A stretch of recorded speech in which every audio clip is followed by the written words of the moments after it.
कमाल का इस वक्त यहाँ पे मौसम है।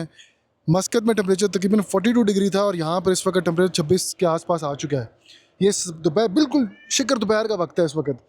यही अगर हम रात के टाइम यहाँ पर आएंगे तो डेफिनेटली जो है वो मौसम और बेहतर हो चुका होगा। हमारा प्लान आज ये है कि हम इंशाल्लाह यहाँ पे रात कोशिश करेंगे रुकेंगे। बिस्मिल्लाहिर्रहमानिर्रहीम सुबहान अल्लाह जी सख्खर लना हाज़ा व मा कुन्ना लहू मुक़रिनीन व इन्ना अला रब्बिना लमुनक़लिबून।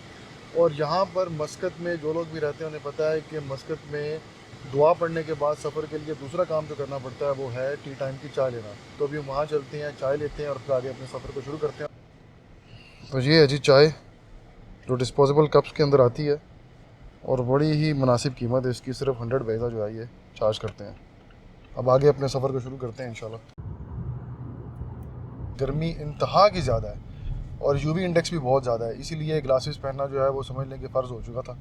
और प्लस जो है वो सन ब्लॉक लगाना भी बहुत ज़रूरी है अगर आप इस वक्त दोपहर के वक्त मस्कत में किसी भी जगह पर ड्राइव करके जा रहे हैं। हमारा सफ़र जो है तकरीबन 2 घंटे का होगा, 2 घंटे 20 मिनट 2 घंटे का। और इसके बाद जो है हम पहुँचेंगे इंशाल्लाह जबल अख्तर, जो मैं पहले भी एक छोटा सा वीलॉग बना चुका था इसके ऊपर, लेकिन आज एक थोड़ा डिटेल किस्म का ओवरव्यू दिया जाएगा उसके ऊपर। तो यहाँ मस्कत से एक्सप्रेस वे की तरफ एग्ज़िट लेके हम निज़वा रोड पे चढ़ेंगे और इसके अलावा कोई और बेहतरीन रास्ता नहीं है जबल अख्तर जाने का। रुस्ताक से भी एक रास्ता है लेकिन मैं उसको बिल्कुल रिकमेंड नहीं करूँगा क्योंकि वो ज़्यादा ऑफ रोड है।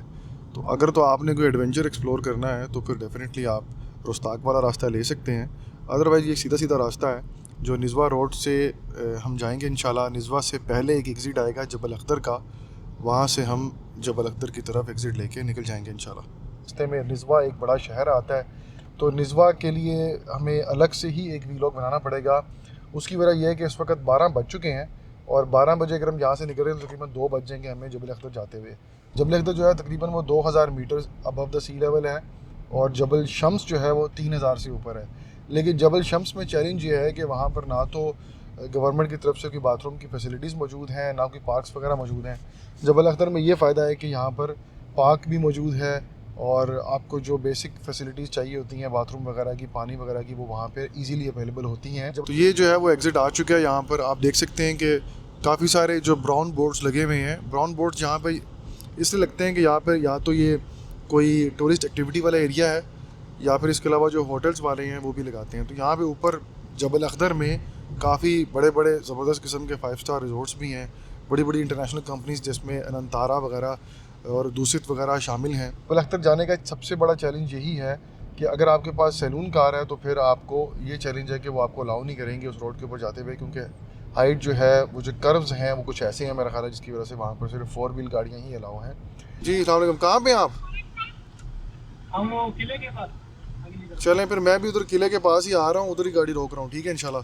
कौन कौन पहुँच गया आपके पास? वहीद है और मैं हूँ।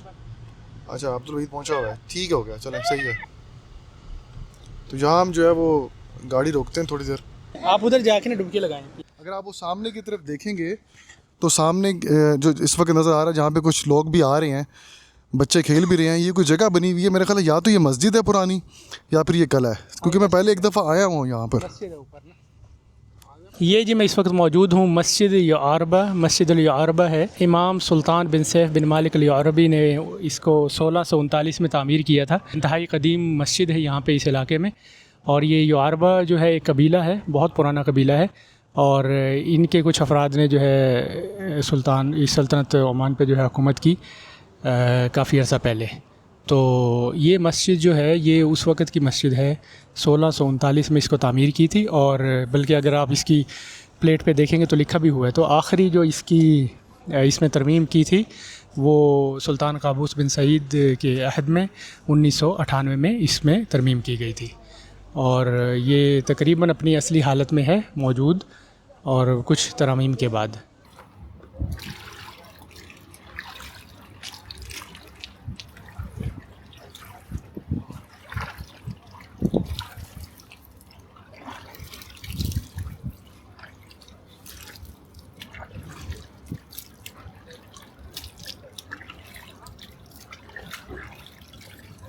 और इसी पानी से जो है ये लोग वज़ू करते हैं, यहाँ पे इसको पीते हैं, नहाते हैं, इसी से काश्तकारी करते हैं, अपनी फसलों को पानी देते हैं और इस पानी को महफूज भी करते हैं ज़ेर ज़मीन फ़लज सिस्टम में। अच्छी बात यह है कि यहाँ पे किसी पीर वगैरह का मज़ार नहीं बना हुआ, जिसकी वजह से लोग कहें जी ये पानी जो पियोगे या इस पानी में नहाओगे तो शिफा याब हो जाओगे। अल्हम्दुलिल्लाह जो है वो प्रॉपर तरीका यही है कि बस आएँ, वज़ू करें, नमाज़ पढ़ें। शिफा जो है वो अल्लाह नहीं देनी है आपको, वो किसी पीरो फ़कीर ने नहीं देनी। ओमान में थ्रू आउट जो अक्रॉस द कंट्री रोड का इंफ्रास्ट्रक्चर जो है वो बहुत ज़बरदस्त है, और तकरीबन आपको मस्कत से लेकर सलाला तक, यमन के बॉर्डर तक जो है वो रोड्स बड़ी ज़बरदस्त कारपेटेड मिलेंगी। एक चैलेंज जो ओमान में आता है वो शायद ये है क्योंकि यहाँ पर टोल टैक्स तो किसी किस्म का है नहीं। रोड पे सफ़र करने के लिए आपको कोई कीमत तो भरनी नहीं पड़ती सिवाय उसके कि जो आप अपनी गाड़ी में पेट्रोल डलवाते हैं। इस वजह से यहाँ पर जो साइड्स पे मतलब इन मोटरवेज़ के ऊपर या इन एक्सप्रेस वेज़ के ऊपर जो है वो आपको टॉयलेट्स वगैरह और इस तरह की फैसिलिटीज़ नहीं मिलेंगी। जगह जगह पे पेट्रोल पंप्स आएंगे, वहाँ पर भी कोई इतनी मेंटेन फैसिलिटीज़ नहीं है ये वाली, और कुछ जगहों पे पेट्रोल पंप्स हैं जहाँ पर टॉयलेट की फैसिलिटीज़, इसके अलावा कॉफ़ी वगैरह की फैसिलिटीज़ हैं, लेकिन उसको आप कंपेयर वैसे नहीं कर सकते जैसे यूजली मोटरवेज़ के ऊपर होती हैं। लेकिन अच्छी बात यह है कि मसाजिद जो है वो तकरीबन रास्ते में हर जगह है, तो मैं तो ज़्यादातर जो है वो इस तरह के किसी भी लेओवर को अगर मैं उतरना चाहूँ, एग्ज़िट लेना चाहूँ, तो मैं किसी ऐसी पेट्रोल पंप पे जाता हूँ जहाँ जिसके साथ मस्जिद वगैरह मौजूद हो, तो ये कि उससे नमाज़ भी पढ़ लेता है इंसान, अगर फ्रेश होना चाहे तो थोड़ा फ्रेश भी हो लेता है।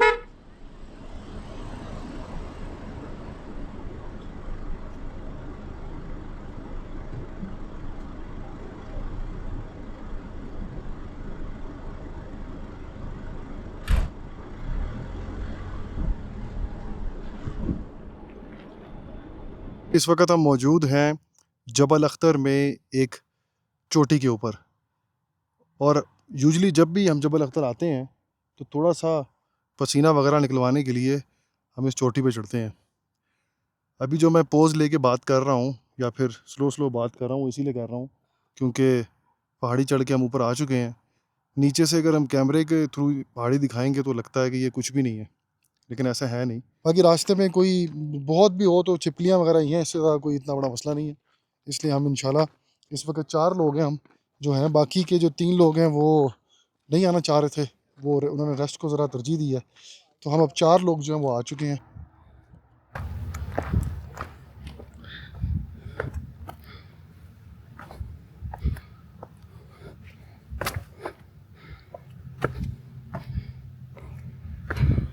यहाँ पे आप हर रोज़ भी आ सकते हैं। ये मस्कत से सिर्फ 2 घंटे की ड्राइव पे है। तकरीबन 2 घंटे की ड्राइव पे 2 घंटे की ड्राइव पे है, और आपके पास 4 व्हील हो गाड़ी तो आप यहाँ पे आएँ। और हमेशा ही आपको नीचे चाहे जितनी शदीद गर्मी हो, ऊपर आपको हमेशा खुशगवार कभी भी मौसम यहाँ पे हम मिलेगा। डिसअपॉइंट नहीं हुए, ऐसा कभी नहीं हुआ। नीचे कई दफ़ा ऐसा भी हुआ है कि जो टेम्परेचर है 50 डिग्री सेंटीग्रेड को भी टच हुआ है, लेकिन फिर भी हम जब यहाँ पे आए तो तकरीबन 25 के आसपास हुआ है। आज जब हम नीचे से आए थे तो 42 डिग्री था। इसका मतलब है कि यहाँ पर तकरीबन अभी इस वक्त 20-22 होना चाहिए, लेकिन मुझे ठंड फील हो रही है। मुझे लग रहा है रात में शायद ये 15-14 तक जाएगा।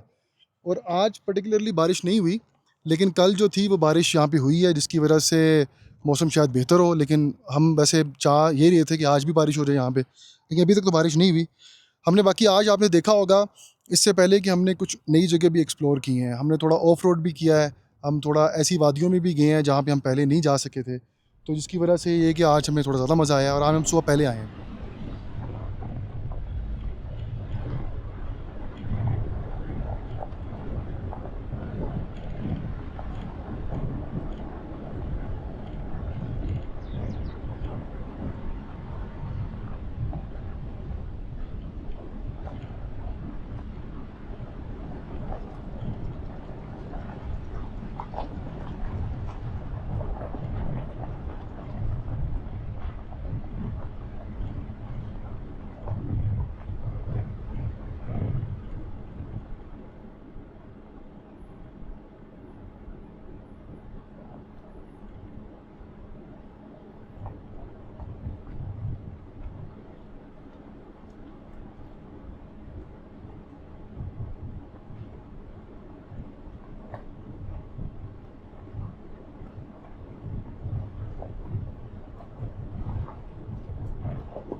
अब वीक है आपको वो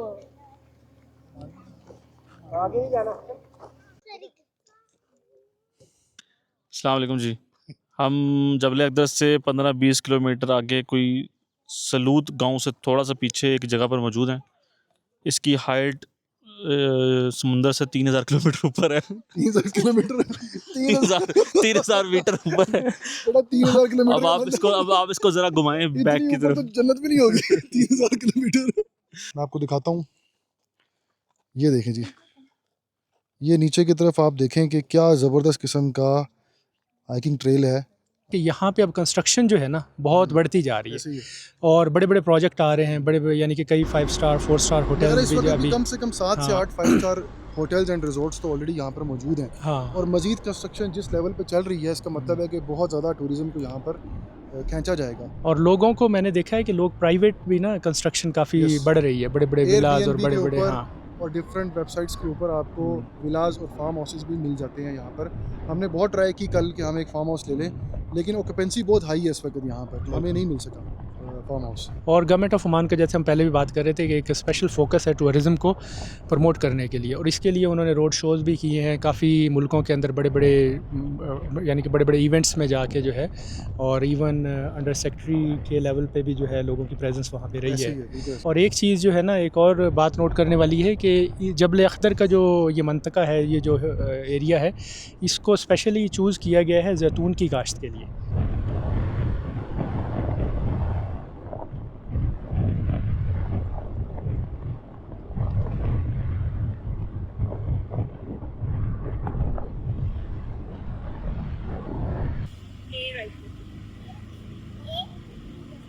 एक चीज़ जो है वो मैं अपनी इस वीडियो के थ्रू जो रिक्वेस्ट भी करना चाहूँगा ओमान गवर्नमेंट को, देख तो कोई नहीं रहा होगा लेकिन चले फिर भी हो सकता है कल को कभी ज़िंदगी में ये चीज़ वायरल हो जाए तो, कि पाकिस्तान के वीज़ाज़ जो हैं टूरिज़म कैटेगरी के भी ओपन किए जाएँ।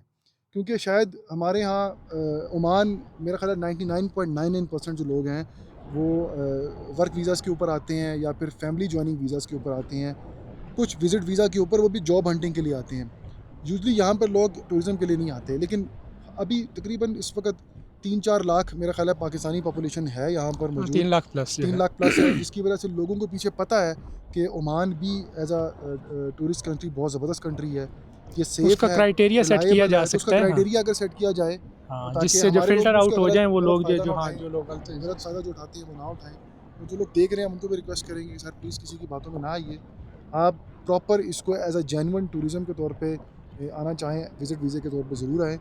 जॉब हंटिंग के तौर पे सिर्फ तब आया जाए जिस वक्त वाकई कैटेगरीज़ के ओपन हो चुके हैं वीज़े, वरना ओमान और की अपॉर्चुनिटी भी हो यहाँ हाँ पे। यहाँ पर इतनी ज़्यादा अपॉर्चुनिटीज़ नहीं है जितनी यूजली आपको जो एजेंट्स सेल करना चाहते हैं वो उतनी अपॉर्चुनिटीज़ नहीं है। और अगर अपॉर्चुनिटीज़ हैं वो वहीं पे आपको बैठ के भी मिल जाएंगी, आप ऑनलाइन अप्लाई करेंगे, ऑनलाइन आपके इंटरव्यूज़ होंगे और आप यहाँ पे आके हो जाएंगे। जितने भी लोग इस वक्त भी हमारे साथ 7 फैमिलीज़ हैं, तो सातों लोग जो हैं वो यहाँ पर जितने भी आए हैं पाकिस्तान में ही उनको वीज़ा मिल चुका था उनकी जॉब का, और उसके बाद वो यहाँ पर पहुँचे थे। जॉब हंटिंग के लिए कोई भी यहाँ पर ऐसे नहीं आया।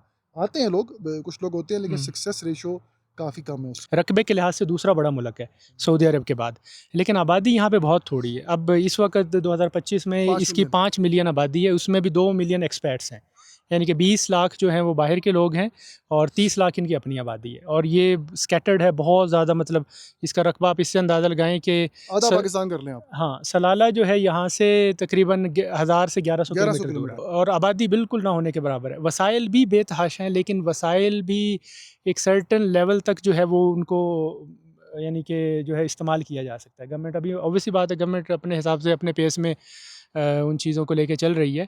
तो अपॉर्चुनिटीज़ जो हैं, वर्क अपॉर्चुनिटीज़, नो डाउट ऐसा नहीं है कि होती नहीं है, होती हैं, लेकिन उस तरह नहीं है जिस तरह से आपको दिखाया जाता है या बताया जाता है। बहुत सारे लोग चूँकि उनके अपने मफादात होते हैं, वो आपसे पैसे लेना चाहते हैं, तो वो आपको बहुत सब्ज़ बाग दिखाएंगे। दुनिया के रहने के लिहाज से बेहतरीन मुल्कों में से एक मुल्क सेफेस्ट है, कंट्री होगा यहाँ पर। सेफेस्ट कंट्री है, पीसफुल है, yes, one लोग of the यहाँ के safest हाँ country, बिल्कुल, of लोग course. बहुत अच्छे हैं।